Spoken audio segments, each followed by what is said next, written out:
last night I came across. I went to a movie last night at the Bama Theater, The Lobster. If you haven't had a chance to see it, I highly recommend it. Good film.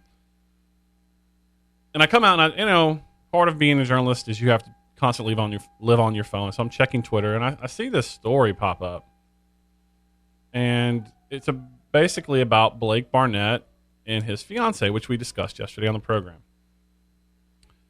And the article, and I use that very loosely, the content was essentially a slideshow of pictures of Blake Barnett's girlfriend and getting to know her.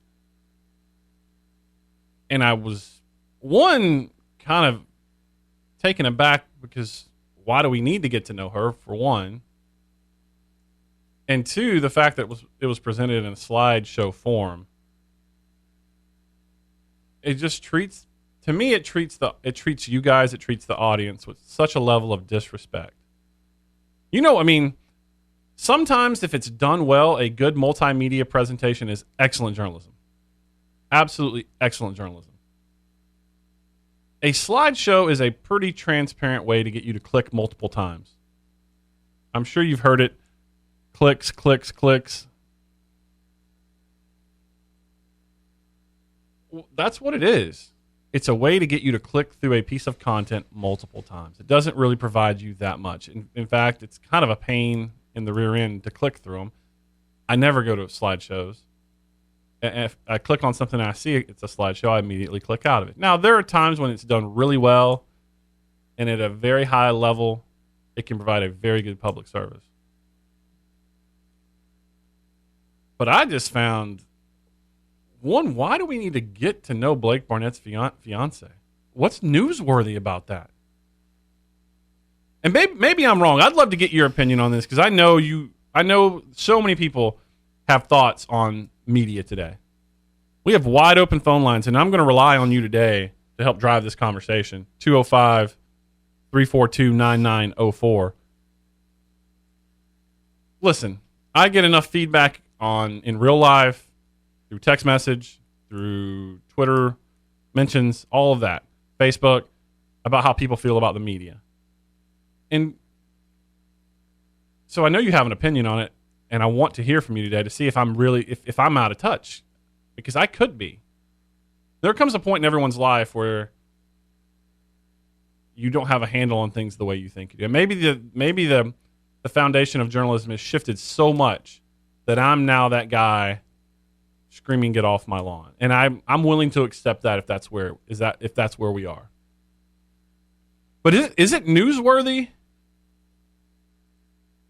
to see a slideshow of pictures of Blake Barnett's fiance?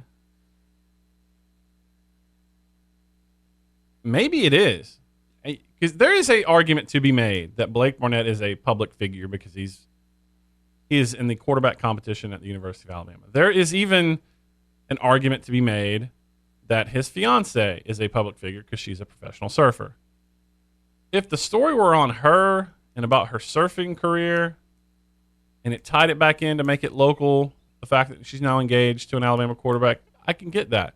A slideshow that shows pictures of her in a bikini, I don't know. It reeks of desperation to me. It's garbage, and the editor that let it come out is garbage. Listen, and I'm not want to take any shots because I work with these people, and by and large, very good journalists. Listen, we all have bosses. Unless you own your own business, then you are your boss. We all have bosses, and sometimes we have to do things we don't want to do. So this is less about pointing fingers about, hey, I'm above this, I'm beyond this. I'd just like an honest conversation about how we got to this point.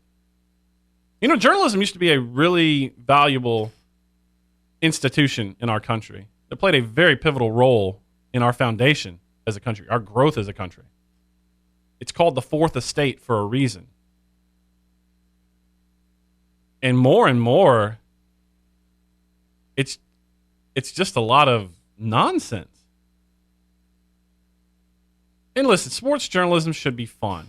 We don't shape public policy. By and large, we don't hold public officials accountable. That's not sports journalism. We go to games. We tell feature stories. It's a lot of fun. So I'm not out to make myself look like Woodward and Bernstein here, that I'm overthrowing a presidency, that I'm exposing a president. It's nothing like that. It's just, I don't really blame people now for making fun of journalism because of where we are. It's self-inflicted. It's absolutely self-inflicted what we've done to journalism. But I'm also going to tell you that you are not without blame yourself. I'm really going to make some friends during this 2 hours. So now I'm calling out the media, and now I'm calling out the listener, viewer, the people who consume the content. Because if it weren't for your viewing habits, your reading habits, your listening habits, we wouldn't be in this situation either. Listen, media in any business is always going to go to what the customer wants. And overwhelmingly, what the reader, listener, viewer is telling media companies is that you want this kind of content. Whether you say you do or not, you're clicking on it, you're reading it. I'll give you an example. Last Friday, I go to Madison, Alabama, and report original reporting. So my company paid my salary that day, paid for the travel to go to Madison, paid for another photographer to travel with me, paid their salary for the day.